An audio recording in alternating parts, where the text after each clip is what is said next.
With the Lord's help in your prayers, I want to preach about a journey with Jesus. I want to preach about a journey with Jesus.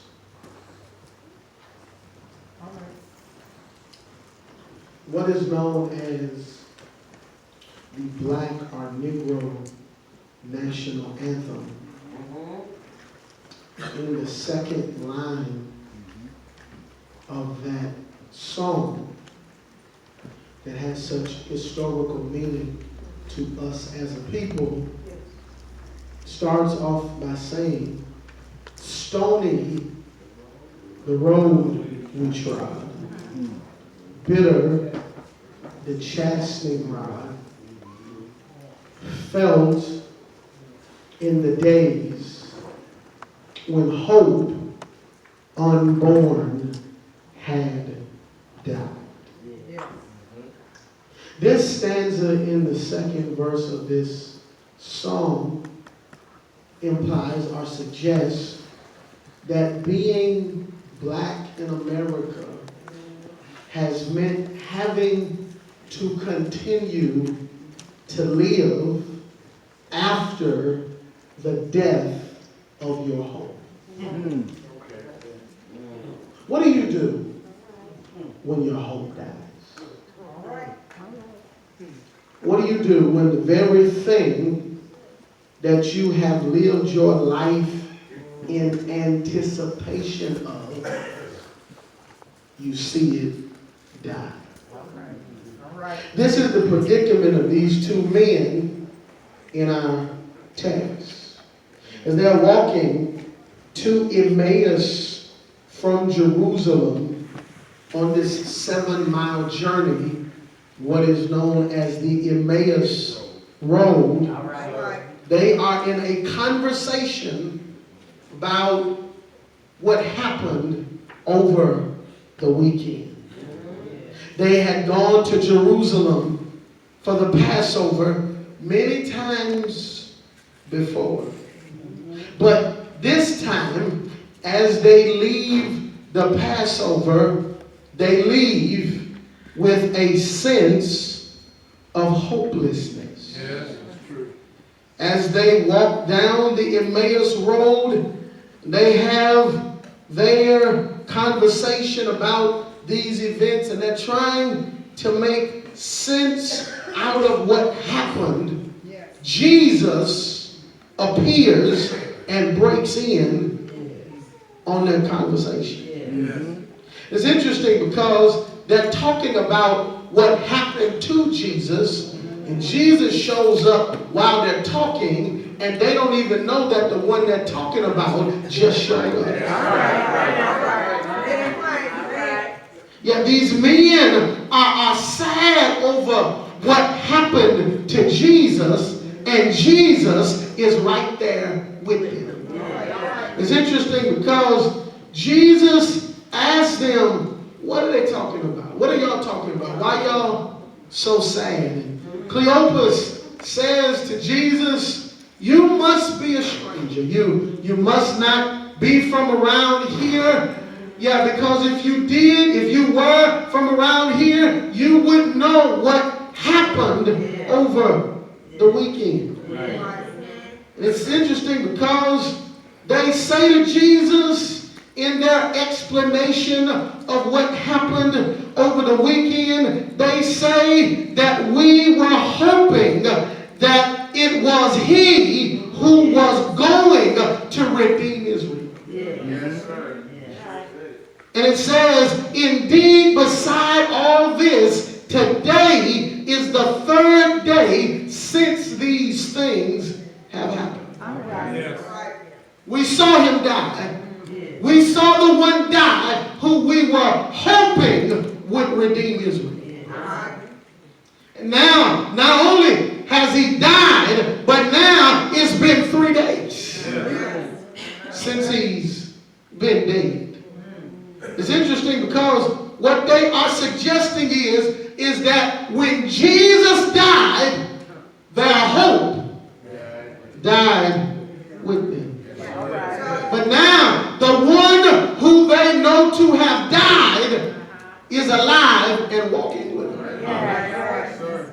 He's walking with them on this Emmaus road. And when he shows up on the Emmaus road, the trip, the journey now, not just simply becomes a geographical one, but now the journey becomes a spiritual one.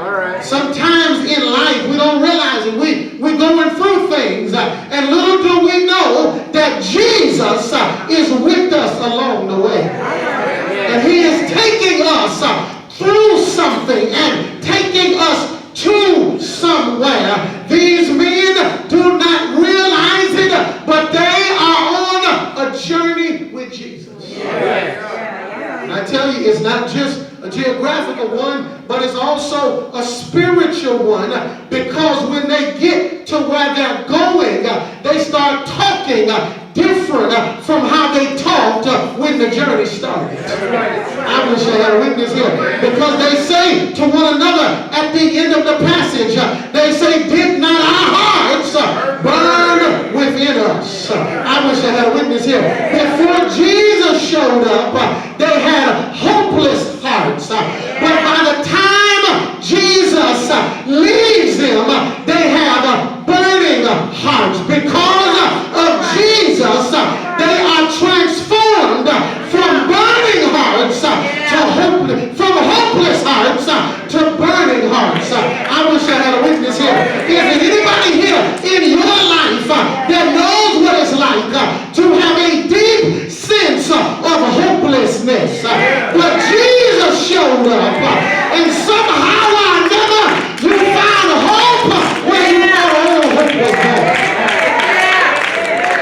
Did anybody here ever have to give you hope?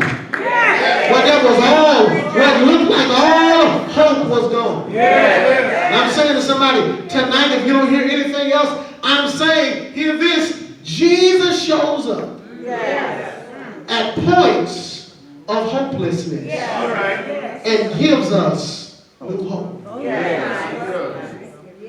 I don't care how bad it has gotten. I don't care how bad it looks.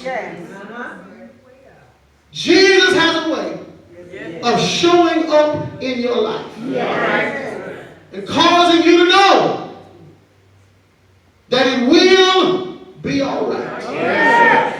I wish I had a witness here. And I wonder, is there anybody here who can testify? I know what it's like to feel like all hope is gone. I know what it's like to feel like it's all over. I know what it's like to feel like there is no possibility for a better situation. But Jesus has shown me that because he lives, I wish I had a witness here, I can face tomorrow. Because he lives, all my fears are gone. And what he does in the passage, and I'm through. Notice what it says. Notice what happens in the passage. Jesus moves them from hopeless hearts to burning hearts as he takes them on this journey with him. First thing he does is he reinterprets the situation. Yes, sir. He reinterprets the situation. You remember what Cleopas asked him? He says, are you a stranger? Yes, sir. Do you not know what happened in Jerusalem over the weekend? And little did Cleopas know that Jesus knew it on a whole nother level than he knew. And the reason why he knew it on a different level is because he's the one that everything happened to. Notice what Jesus says to them after he asked them this question, and he begins to explain to him what happened over the weekend, and the fact that they were hoping that this would be the one to redeem Israel. And we saw him die, and looks like everything is over. Notice what Jesus says to them. He says something very interesting to them. He says, "O foolish ones, and slow of heart to believe," watch this, "in all that the prophets have spoken." He says, "Ought not Christ to have suffered these things and entered into his glory?" And road for a 7-mile journey. It says, at the beginning of Moses and all the prophets, he expounded to them in all the scriptures the things concerning himself. Yeah, what does he do? He takes them through all of the Old Testament and points everything to what happened to him over the weekend to show them that what happened is not the end of their hope, but in actuality, it brought about what they were hoping for to come to pass. Because this is the way. I know it didn't look good. I know it didn't feel good. I know it looked bad, but it was on the cross that he redeemed Israel. Wish I had a witness here. But that's why the prophet Isaiah says he was wounded for our transgressions. He was bruised for our iniquities. The chastisement of our peace was upon him, and with his stripes we are healed. He enables them to see what happened. He doesn't change what happened. He doesn't erase what happened. He doesn't deny what happened. But he causes them to see what happened from a different perspective. He reinterprets the situation. And sometimes in life gets so painful. Life gets so difficult, and it has a way of blurring and blinding my vision, and I can't see things for what they really are. I can't see up from down and down from up, and sometimes I need God through the Holy Spirit to open my eyes so I can see things for what they really are. You know, I'm 36 now. And I've been wearing glasses for 30 years. I've been wearing glasses since I was 6 years old. All right. Teacher sent a note home after moving me to the front of the room. And said, Cedric Steele is having trouble seeing the board. So in 30 years of wearing glasses, your eyes getting progressively worse, prescriptions having to become stronger,